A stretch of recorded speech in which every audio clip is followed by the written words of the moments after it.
रमाबाई अंबेडकर 21। उनके घुटने पर सिर रखकर ना जाने कब सो गई। बाबा साहेब के टोकते ही रमाबाई अपनी गृहस्थी की गाड़ी बहुत संभाल कर चलाने लगी और पति के विद्याध्ययन के लिए पैसा बचाने लगी। वे जानती थी कि दृढ़ संकल्प के धनी उनके पति अपनी ज्ञान पिपासा को पूर्ण किए बिना नहीं रह सकते। बाबा साहेब घर खर्च के लिए उन्हें केवल 50 रुपये मासिक देते थे। रमाबाई भले ही अशिक्षित थी, पर खर्च का हिसाब रखना खूब जानती थी। महीने भर खर्च करने का उनका तरीका बहुत अनूठा और बेजोड़ था। वे 1.5 रुपयों की 30 पुड़िया बना लेती थीं। शेष 5 रुपये आकस्मिक खर्च के लिए अतिरिक्त पुड़िया में रख लेती थीं। बहुत आवश्यकता होने पर ही इस पुड़िया का उपयोग हो पाता था। चिल्लाना। रमाबाई 1.5 रुपये की 30 पुड़िया बना लेती थी।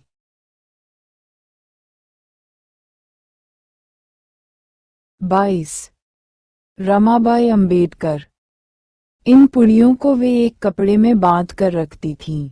इस प्रकार एक दिन में एक पुड़िया के हिसाब से वे खर्च करती थीं।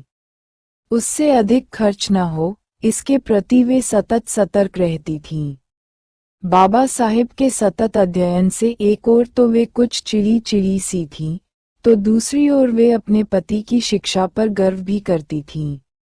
मेरे जैसी अशिक्षित स्त्री को ज्ञान संपन्न व विद्वान पति मिला, इसका उन्हें सदा हर्ष व गौरव प्रतीत होता था।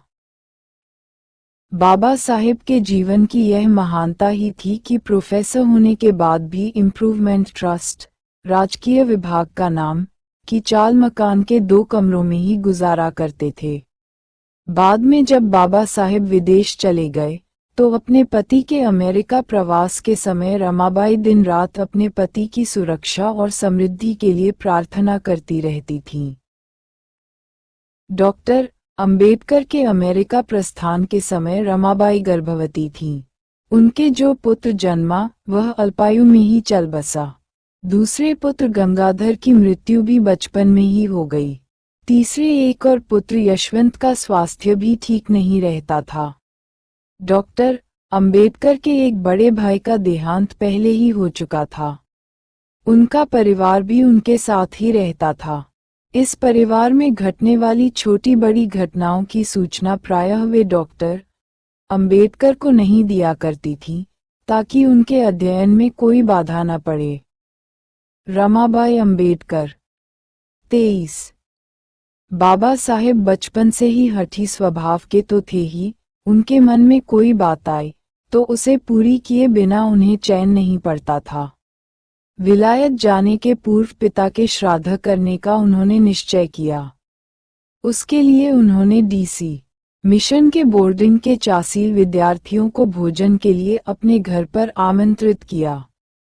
रमाबाई ने उन सबके लिए पुरनपोली के मीठे भोजन तैयार करने का निश्चय किया। बाबा साहेब के मन में तो कोई दूसरी ही योजना थी। वे रमाई से बोले, ये सारे बच्चे अपने माँ बाप को छोड़कर यहाँ दूर बोर्डिंग में रहते हैं। उन्हें बोर्डिंग में हमेशा ही मीठा खाने को मिलता है, परंतु मांस भोजन नहीं मिलता। अतः हम इन्हें मांस भोजन कराएंगे। बाबा साहेब का ये निराला विचार सुनकर रमाई अवाक रह गई। श्राद्ध के निमित्त मांस भोजन दुनिया में कोई कराता है क्या, कहकर वे विवाद करने लगीं। परंतु बाबा साहेब थे पक्के जिद्दी। उन्होंने 2 टूक जवाब दिया, यदि तुम्हें यह विचार पसंद नहीं हो, तुम मांस भोजन बनाने से मना कर दो। मैं लड़कों को होटल में ले जाकर खिला दूंगा। बाबा साहेब का निश्चय सुनकर रमाबाई चुप हो गई। आखिर में 60 लोगों के लिए उन्होंने मांस भोजन तैयार किया और इस प्रकार बाबा साहेब की इच्छा पूरी की। ये बाबा साहेब के चरित्र की विशेषता ही थी कि वे सदा आहार, मांसाहार या शाकाहार से अधिक आचरण पर बल देते थे।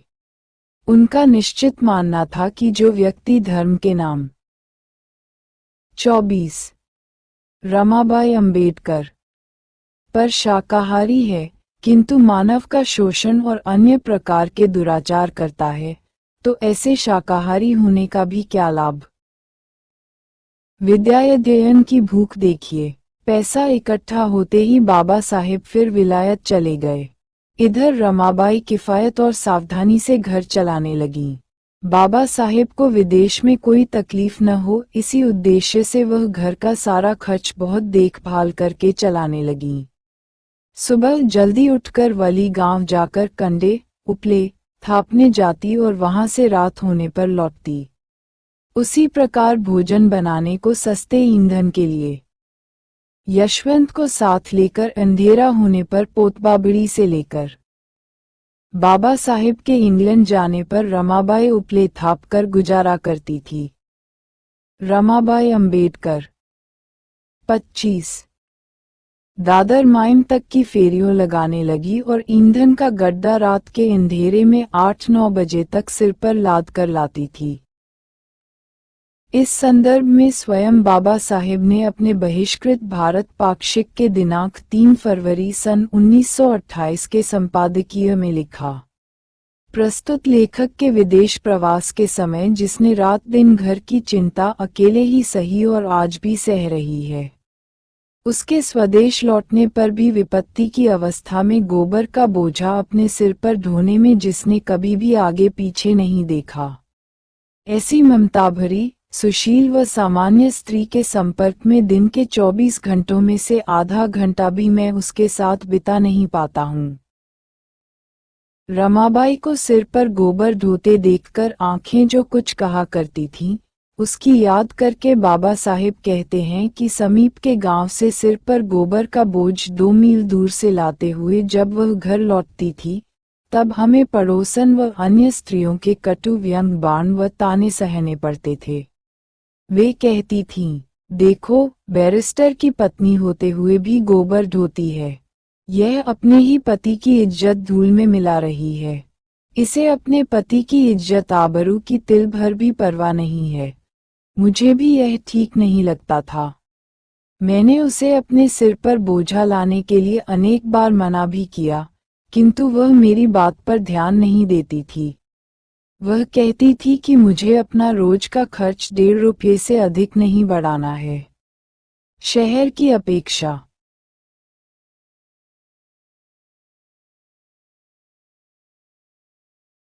छब्बीस रमाबाई अंबेडकर। पड़ोस ने रमाबाई पर कटु बाण रूपी व्यंग व ताने कसकर उपले थापने और ढोने के काम की निंदा करती थीं। गांव में गोबर सस्ता मिलता है, इसलिए ही मैं वहां से लाती हूँ। अपने घर के काम में लज्जा कैसी। इस प्रकार रमाई अपने कृत्य का समर्थन करती और सीमित पैसों से घर का खर्च चलाती थीं। रमाबाई की बहन गौराबाई व भाई शंकर भी उन्हीं के साथ रहते थे। साथ ही विधवा जेठानी लक्ष्मीबाई व पुत्र मुकुंद भी उनके यहाँ ही रहते थे। भाई बहन मजदूरी करके शाम को घर लौटते तो भोजन की तैयारी में लग जाते। बाजरे की 4 रोटियां बनाकर एक यशवंत को, एक मुकुंद को और एक शंकर को देती थी।